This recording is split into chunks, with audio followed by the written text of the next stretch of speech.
Hello, thank you for being in a new video. This time I have full review of the Infinix Note30 VIP. Let's get started. This is a device focused on competing in a mid-high-end segment. It is quite interesting because it includes features that we usually only see in flagships, although there are also some details where it could improve like any device. In Mexico, its official price is 9,099 pesos, approximately $510, and its official distributors in this country are Liverpool, Sears, and Suburbia. Curiously, Sears has a very interesting discount just at the time of recording this video, so the price is always important, but consider that over time it may vary, and especially if you are not from Mexico, consider that the prices here are not the same as there. Then join me to know everything this device offers, to be able to face its main competitors, because in this same price I think there are enough alternatives. The front is very well used as it has considerably thin bezels, but an attractive point of its design will undoubtedly be the fingerprint reader that has inside the screen. I will tell you more details about it a little later, but for now, in terms of resistance, you should know that it does not have Gorilla Glass. However, Infinix claims to have a glass with good resistance. On the right side, we have the power button with volume buttons in a plastic frame with metallic look. On the top, we have an audio output, a microphone, and the JBL insignia. On the left side, we have the tray where we can place 2 nano SIM cards and also a micro SD card. At the bottom, we have headphone jack, a microphone, USB-C port, and the main speaker. This device is 8.21 millimeters thick and weighs 190 grams. On the back cover, we have a very attractive design because it has no reflections and no fingerprints are left behind. I have the Glacier White edition, but it is also available in a Magic Black option. And globally is also available this version called Racing Edition with a synthetic leather finish in black and red highlights. This edition is not officially distributed in Mexico but is available in other countries. In general, straight lines predominate in the device, and with respect to resistance, it offers us IP53 certification, so it is splash resistant although it cannot be submerged. The screen is 6.67 inches with a full HD plus resolution, 1080 by 2400 pixels to be exact, and it's an AMOLED panel, so it offers us very high colors and contrasts. Definitely the viewing experience is very good, in addition to the good level of detail that it gets to give us due to the resolution. It's also going to offer us something very positive with respect to brightness. Obviously not at the level of a high-end device, but you'll even notice that it has good viewing angles. So, for this price, I think the screen really does come through with good quality. It doesn't support HDR content, but fortunately it does have a very good peak maximum brightness. And with respect to minimum brightness, it also allows us to comfortably use the device at night. It also has an eye care mode, which other devices tend to have as well, and it comes with 2 different color calibrations in case you want more intense or slightly less saturated colors. Also, the refresh rate is 120 Hz, so it will also be able to show us very fluid movements throughout the entire system interface. So if you are looking for a device with a good display, I think this device has it. As I already anticipated, the equipment comes with 2 speakers certified by JBL, so we already anticipate that they will have a good quality. Personally, I can tell you that they do sound quite loud, although the lower speaker is the one with more volume, but both have a good presence of bass frequencies. Some mid frequencies at times are slightly annoying from my taste, especially at the highest volume, but it is an excellent experience. What do you think if we listen to a small test? Remember though, it's not the same as listening to it live.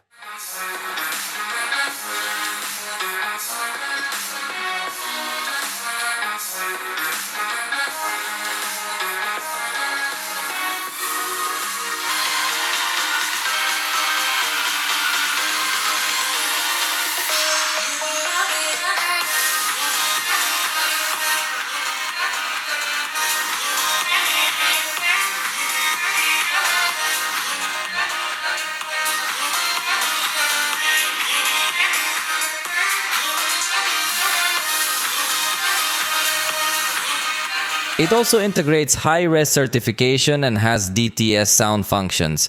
That is to say that it offers us some surround sound presets similar to Dolby Atmos, and also offers us a 5-band equalizer that we can customize even without the need to connect headphones, and that seems to me a very important feature. So the sound experience, I think, is undoubtedly one of the best in this device, since it also includes a headphone jack, so you can perfectly use your wired headphones, and in case you want to use wireless headphones, in addition to the SVC and AAC codecs, it supports the high-resolution codec LHDC.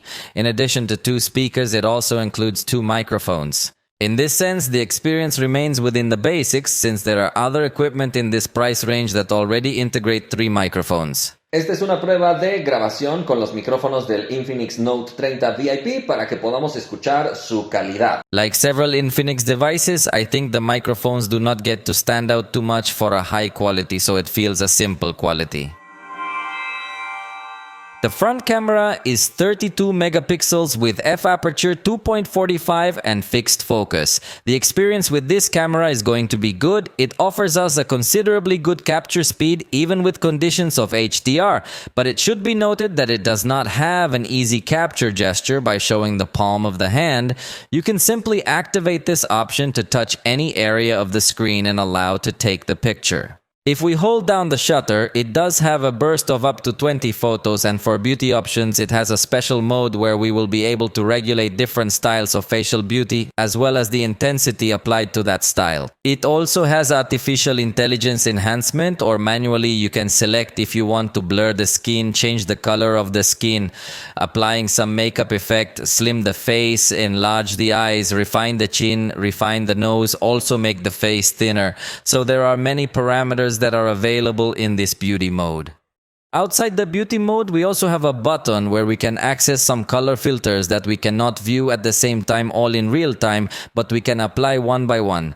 The front camera looks simple with respect to the treatment of light, as it gives a feeling of a low quality photography. The focus is fixed, so you have to be at an optimal distance to get a good shot. Fortunately, the level of detail is quite high.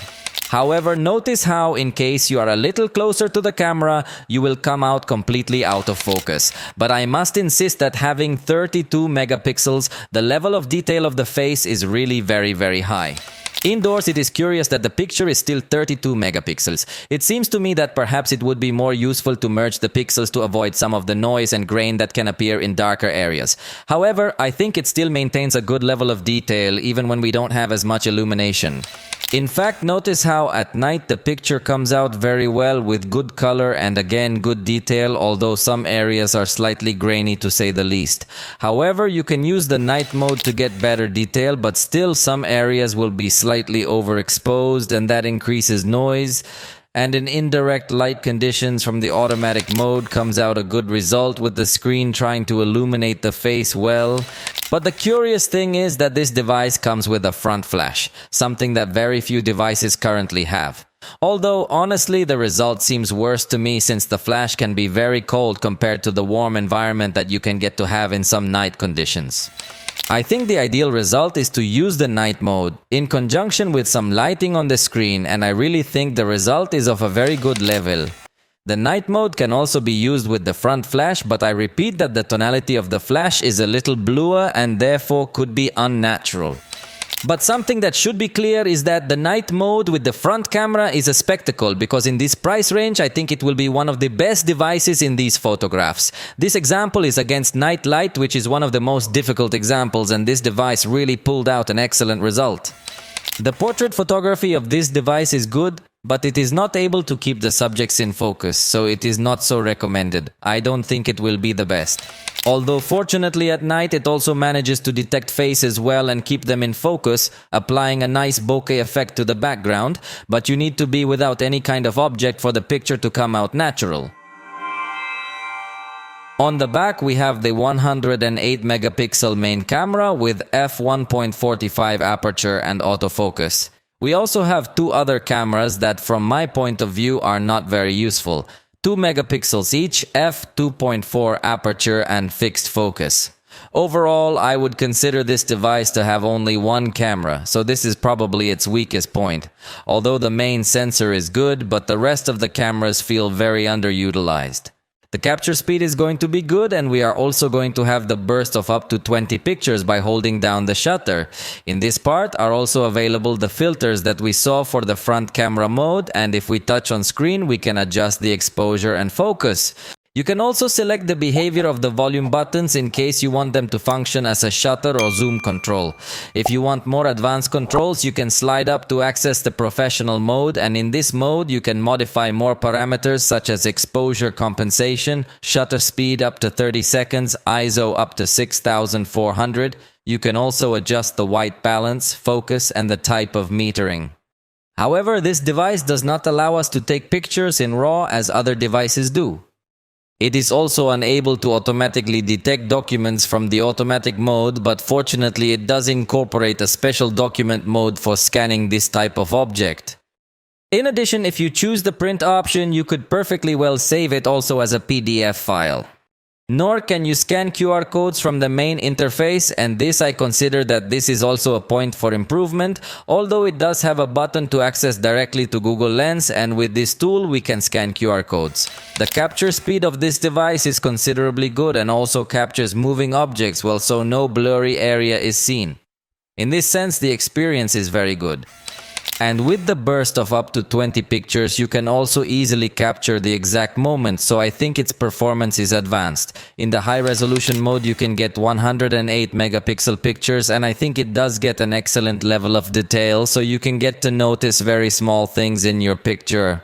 Although at the same time I get the feeling that it has a bit of a strange algorithm to try to raise the sharpness that could cause the photos to come out a bit artificial. The funny thing is that it allows us to take pictures with 2x zoom, and they are also 108 megapixels. So in this mode we have interpolated pixels, and definitely, despite the fact that the specifications of the photograph point out 108 megapixels, in reality the level of detail that is achieved is not of that magnitude.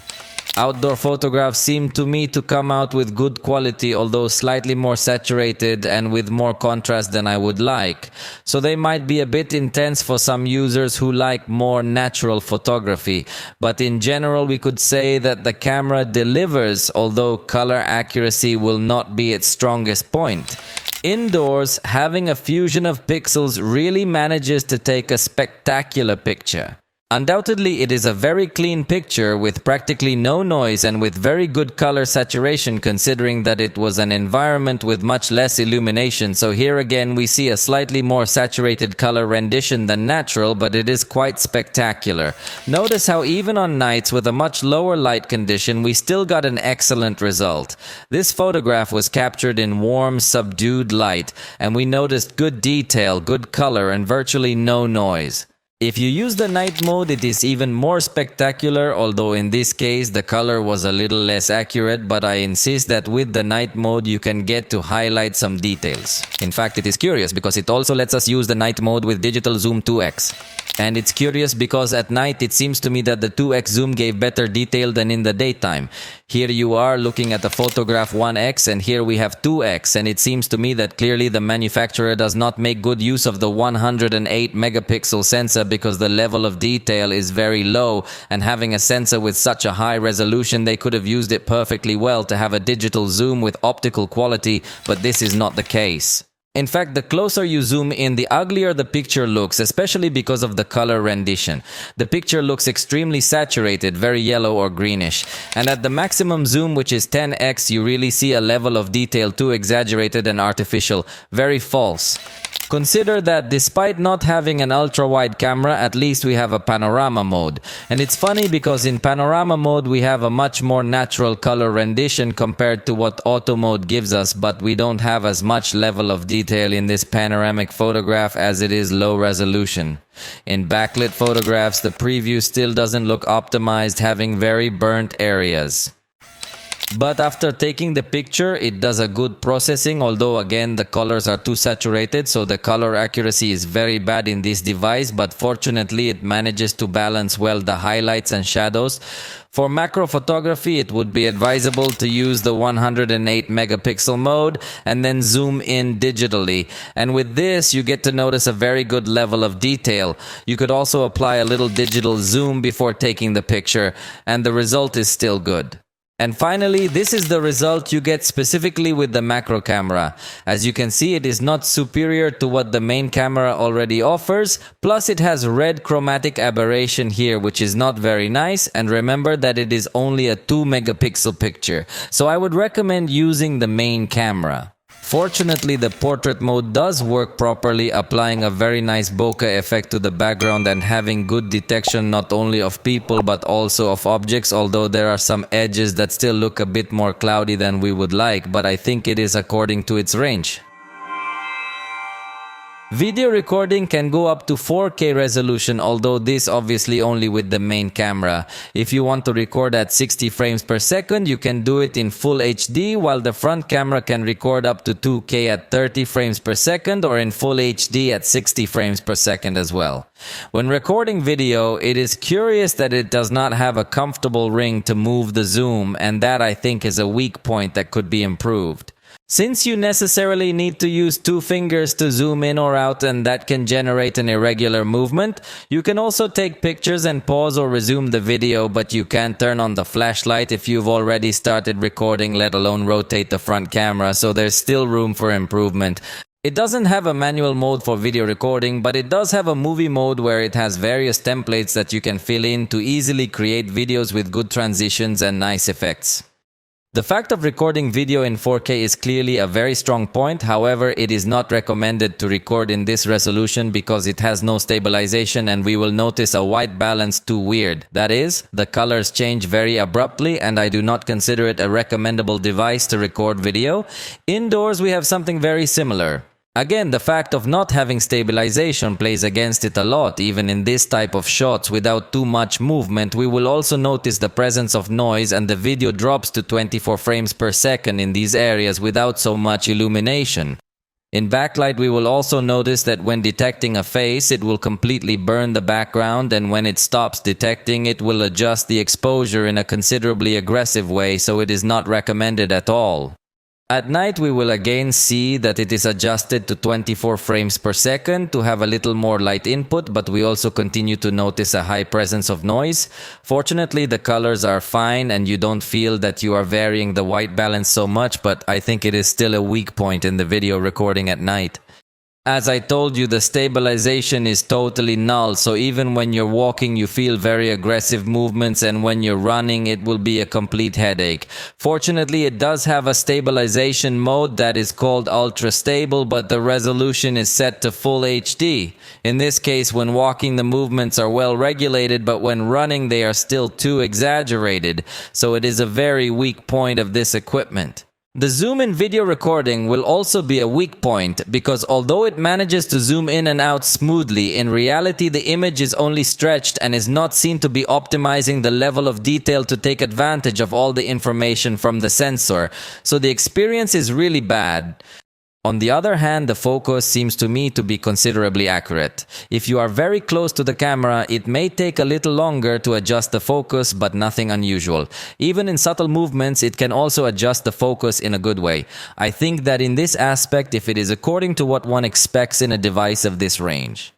One curious thing is that it does have a portrait recording mode. If there is not much movement anyway, you are going to notice the edges of a person a lot. So you feel a very artificial detection, and obviously the more movement there is in the shot, the more you will notice it even more. Also, when it stops detecting the face, this effect is completely deactivated. You will also notice that it will not regulate smoothly in the intensity of the blur when you get closer to the shot. And on objects at times it seems to want to detect it, but in general it is not able to keep them in focus. The front camera, although it records in 2K with very good quality, has a totally similar behavior to the rear camera. That is, the resolution is a strong point, but it does not have stabilization, it does not have a good balance of light and shadow, and it does not have a good color capture. In addition to what we already knew, that it has fixed focus and therefore it is not recommended to bring any object closer to the camera. The good news is that you can enable a mode with good stabilization, although the resolution is lowered to full HD and the framing is a little more complicated, so you have to stretch your arm a lot. But while the stabilization is corrected, the rest of the details such as poor color accuracy and bad behavior against the light remain, so it is not so recommendable. Indoors, we will also notice that the performance is quite simple as it has a lot of noise, and you will also notice that the colors look a little pale. It also slows down to 25 frames per second to try to capture the lighting well, but if there is a lot of movement, it feels quite strange. At night, something very similar is going to happen. We have a high presence of noise and grain that is generated in the darker areas, although fortunately the level of detail remains correct. But if there is a lot of movement, it goes strange because even in this case it was reduced to 24 frames per second, and in the more complicated areas where it touches an indirect light you are going to notice that there is a lot of noise present. Although if we compare it to other devices in a similar price range, I think it comes out well in detail, but the noise works against it. Fortunately, you can turn on the flashlight, although to turn it on or off you have to stop your video recording.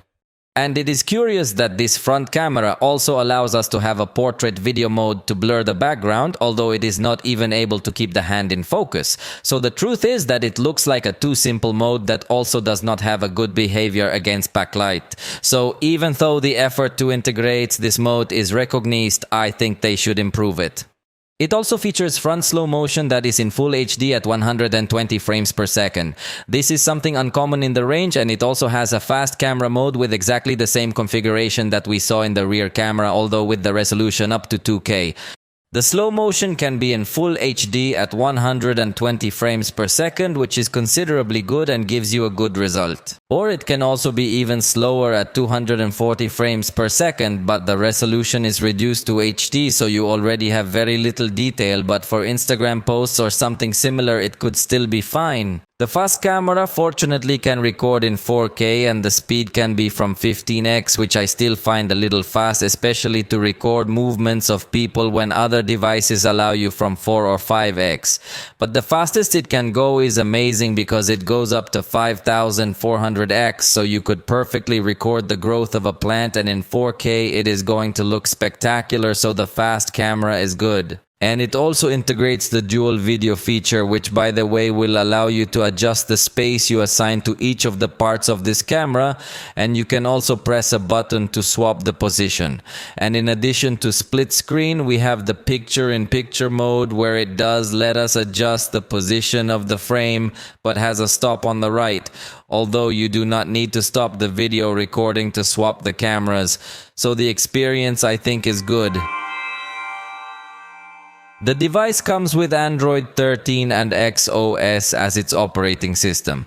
In this case, the manufacturer offers an operating system update and 2 years of security patches, so we could say that we are in front of a device that will not receive a very extended support of updates, so it is one of its weakest points. In addition, the software, despite being full of options, could also be a bit redundant and with a lot of bloatware at times, as it has many applications that you will probably never get to use.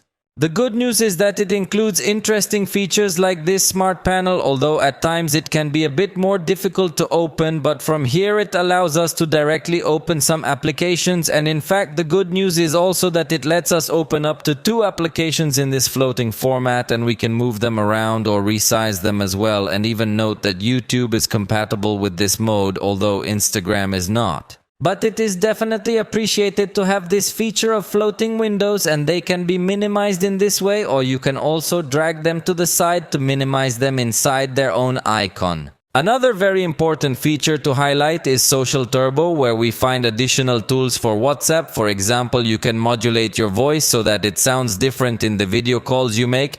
In the same way, you have some video retouching as a kind of beauty mode for you to use within WhatsApp, and curiously, you can also record the calls made through this application. Another very useful feature is the Quick View mode, where you can take a quick look at the messages that have been sent to you even if they have been deleted.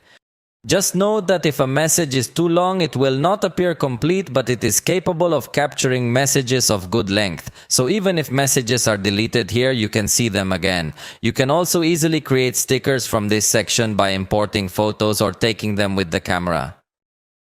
You can tell it to turn on the flash to announce any notification, and you can also save the statuses of your contacts. Then automatically in this folder will appear the statuses that are going to be downloaded, and even if they have disappeared here, you can review them again. So it's a pretty interesting suite of options that we don't usually find on devices. Another feature that might be interesting to some is called Magic Ring, and it's simply this sort of capsule with some simple animations that is going to show you basic information about charging, facial recognition, and a few other things. However, it's not open for developers or anything similar, so you're only going to be able to take advantage of it in these areas of the system that I told you about previously. The animation is nice enough. Infinix also has an assistant called Folax that for the moment is not in Spanish, but is expected to soon be enabled in more languages, and you can get to serve you with a lot of artificial intelligence. It will also have the always-on display function with different covers and different types of watches, some even with animations, and you can also select your own photo or video to appear with different shapes. So this customization of the always-on mode I think is very attractive. As a conclusion of the system, we could say that it is a stable system, although a little complex due to too many options and duplicity of applications. The security of the device is good with a fingerprint reader inside the screen. This reader is optical and supports up to 5 registrations. The recognition is as one would expect from an optical reader, i.e. you must leave your finger resting on it for a little longer to perform the reading. And as I always tell you, besides the fact that it looks very modern having the reader inside the screen, it also allows you to have one more level of customization by choosing between 3 animations when unlocking. In addition to the fingerprint reader, we have the facial unlock that is not 100% secure, so the device itself warns you that a similar person could get to unlock this device. So if your priority is security, it is not so recommended to use facial recognition. I would only recommend it for convenience, but if you want even more convenience, you could go to advanced options and enable Google Smart Lock to register places or trusted devices so that in those conditions the device remains unlocked. This device has the Google Password Manager, so it will automatically fill in the forms without first verifying that it is you. So that section could be improved, although you can manually enter this section to ask it to first verify that you are the one using the device before automatically filling in those fields. However, from my point of view, these options should come predefined, since in some way it could be considered a vulnerability. Within the Phone Master application, we will find more tools such as application locking in case you have lent your phone already unlocked, so that in case there is someone interested in entering another application that you did not authorize, you must have some other security filter. You also have the X-Hide application through which you can set a pattern different from your lock screen to protect images, videos, applications, recordings, and documents. You also have X-Clone to use dual applications so that you can have 2 accounts of the same application on this cell phone. And it is curious because this cell phone also has some anti-theft mechanism.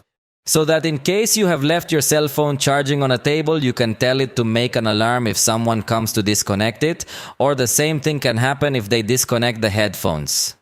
With respect to privacy, it also has an anti-spy filter that you can turn on to reduce the brightness of some areas of the screen so that other people cannot see what you see. Finally, it also has an antivirus pre-installed in collaboration with TrustLook, so we have a good level of security. The battery has a capacity of 5000 milliamps, although personally it did not surprise me in my test since I managed to discharge 50% in less than 2 hours. practically 1 hour and 40 minutes, so it doesn't seem very well optimized. The good news is that Infinix claims that this battery will withstand 1,000 charge cycles before it degrades to 80%. Most devices in the industry degrade to that level with 800 cycles, so let's say this one has a little more extended life. However, I don't think it will be the highlight. Fortunately, it does have some power saving modes, both basic and extreme, for some emergencies where you can select up to 6 applications that you can use. The charger is 68 watts and is included in the box. It is also compatible with Power Delivery 3.0. So not only can you use other power delivery chargers with this device, but you can also use this device's charger to charge some other devices that are compatible with this standard. The charging, without a doubt, that it is considerably fast. In 15 minutes recovered 43% power. In 30 minutes 78, and finished charging to 100% in 45 minutes. But something even more curious is that this device supports wireless charging up to 50 watts. That is a feature that most manufacturers reserve for the premium range, but in this case, despite being a mid-range device, is already available. In fact, a 15-watt wireless charger is included in the box. If you want the 50, you will have to buy it separately. But not only that, but it also supports reverse wireless charging. So you could put another fast charging compatible device on the back of this cell phone, whether it's a cell phone, a headset, or a watch. So it gives you considerably advanced features. It also has a feature called bypass charging that you can use while you are playing, so that the power is transferred directly from the charger to the device without going through the battery, and thus you also take care of the battery from heating up and prevent it from degrading so fast. In fact, to protect the battery, it also has an intelligent charging function, so if you are one of those who like to leave your cell phone charging all night, you could enable this option. Although, honestly, to have such a fast charge, it is best to charge it for a while in the morning, and that will be enough. The connectivity is very good since it does have support for 5G networks in addition to having 2 slots for a nano SIM card. The device does not yet have an eSIM feature, so that would be a pending issue, although that is uncommon to see in current mid-range devices on the market. Again, through the Phone Master application, we will find some additional tools to manage your data. This way you can choose which apps can connect to the internet with your mobile data and which apps can only connect via Wi-Fi. It also has support for Wi-Fi 6 networks, allowing you very high download speeds. Obviously, this will depend on your internet provider, but it does have good support. It also has Bluetooth 5.2 for good stability, and it also supports NFC in case you want to set up your cards for mobile payments, or if you want to link some devices by bringing them up to the back of it.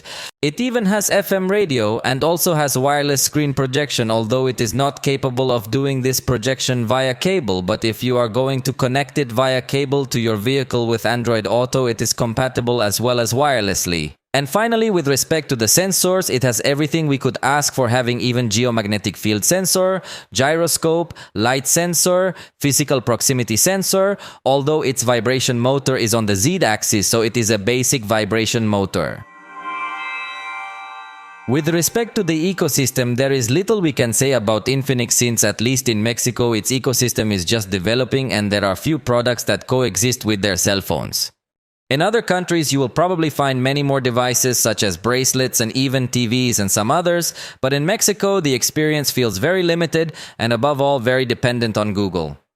For example, Infinix does not have its own cloud storage in Mexico but relies on Google Drive. It also does not have its own application for the control of Internet of Things devices and instead relies entirely on Google Home. So it's not a brand that currently offers you a large catalog of devices that coexist well with each other.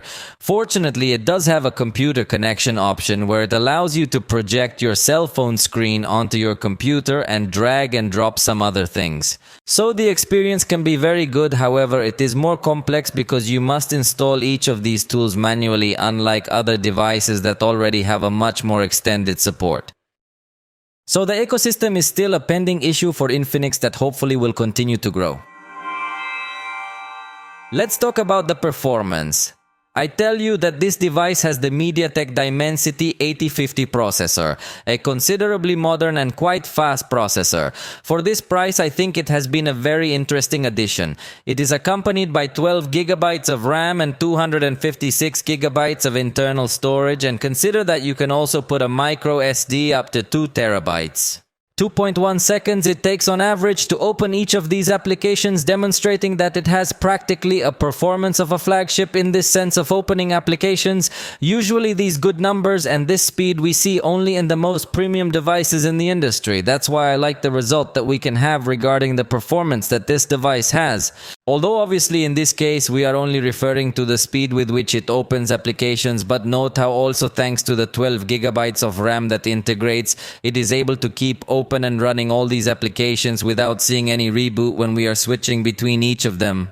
So really in this aspect the experience is going to be completely good and very fast and fluid. It should also be noted that it has 6 gigabytes of virtual RAM enabled by default, although we could even increase it up to another 9 gigabytes. And in addition to having a very good internal storage capacity, remember that it can be extended through micro SD cards. So in this sense we can have lots of files, photos, videos and more, and the equipment will not fill up quickly. We are also going to make the test of exporting several clips together recorded with this device in 4K to verify how is the power that would have this processor in this type of activities. It took less than 30 seconds, surprising a lot because we usually only see this power in the most expensive devices and even proved to be faster than many other more expensive equipment. Possibly the good performance it has can also be explained by a 2000 square millimeter vapor chamber that this device has to try to cool all the heat generated, so the performance really looks very good. Interestingly, for gaming, the device does not offer some additional software options unlike other areas of the system where it was saturated with options. It only retains the smart panel that is available throughout the system with which you could take screenshots and screen recordings. In Call of Duty by default, it loads the effects with a high quality at a very high rate. However, we also have available higher graphic quality and also a higher frame rate per second. It is surprising because it also supports several effects, so we could say that this processor is practically already at the height of Qualcomm processors even in terms of games, as it supports everything we could ask of it. The truth is that the performance was also very high level, maintaining high numbers in both fluidity and stability, and even the temperature did not rise excessively. So really the performance is very good considering that we are talking about a MediaTek processor where we usually did not use to see a very high quality. Almost always MediaTek processors sacrificed graphics quality in exchange for giving you good stability and good fluidity, but in this case it doesn't make any kind of sacrifice, so the experience really seemed very good to me. In the Legends game, the device always loads an automatic detail, but for the test we turned it up to high detail and also went up to 60 frames per second. Again, here we had a near perfect experience with one small exception of some stuttering at the start, but that is a very common occurrence in this game. Sincerely, that it looks with good graphics, good fluidity and good everything.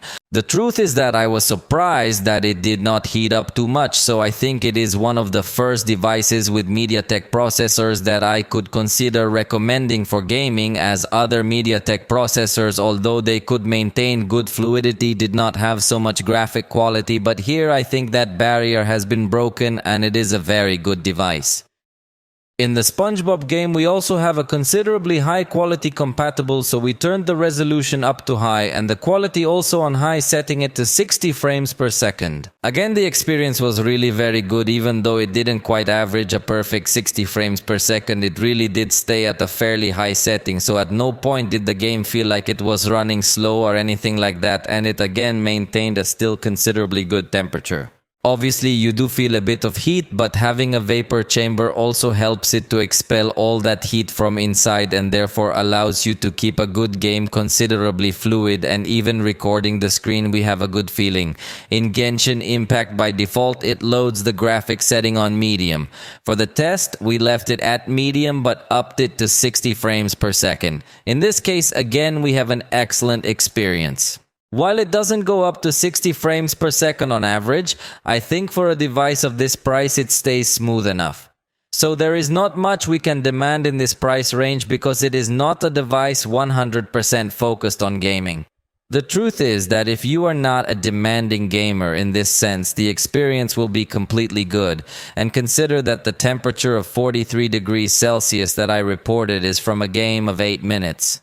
So if it is a considerably long game, and that confirms that the steam chamber that has to cool helps quite well in prolonged games. Obviously, I insist that it is not a device 100% focused on gaming, but it does give us a good experience with respect to the processor. For the moment, this has been all about the Infinix Note30 VIP. I hope you liked this video. If you did, you know you can tell us about it, and see you next time.